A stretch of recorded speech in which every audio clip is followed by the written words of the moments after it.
Hello friends, welcome back Sucharitas রান্নাঘর। আজকে আমি তোমাদের কাছে একটা নতুন রেসিপি নিয়ে চলে এসেছি। আজকে আমি তোমাদের সঙ্গে শেয়ার করে নেব নিরামিষ কাঁকরোল রেসিপি। এই রেসিপিটা তোমরা শেষ পর্যন্ত দেখো বন্ধুরা, আশা করি তোমাদের খুব ভালো লাগবে। প্রথমেই আমি কাঁকরোলগুলো কেটে ধুয়ে পরিষ্কার করে নেব। এরপর আমি একটা বাটি নিয়ে নিয়েছি বন্ধুরা।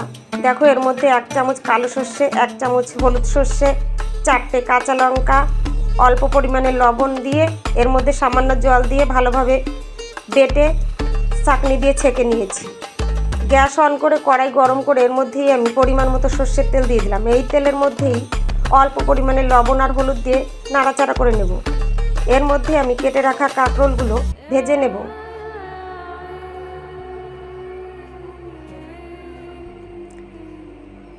এখানে আমি কাঁকরোলগুলো ভেজে নিয়েছি, এবার এগুলো নামিয়ে নেব।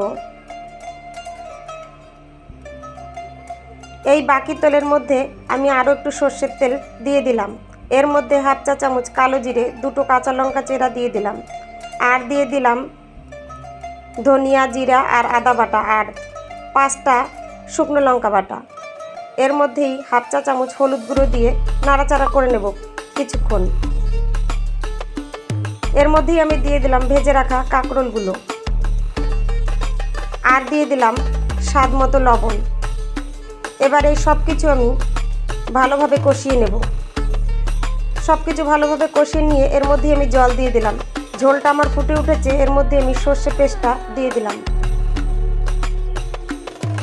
এবার আমি ঢাকনা দিয়ে ঢেকে 6 মিনিটের মতো লো ফ্লেমে রান্না করে নেব।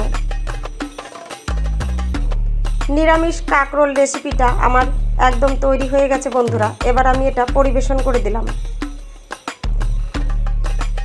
আমার এই রেসিপিটা যদি তোমাদের ভালো লেগে থাকে বন্ধুরা, তাহলে আমার চ্যানেলটা সাবস্ক্রাইব করার অনুরোধ রইল। আজকের মতো বিদায় নিচ্ছি বন্ধুরা।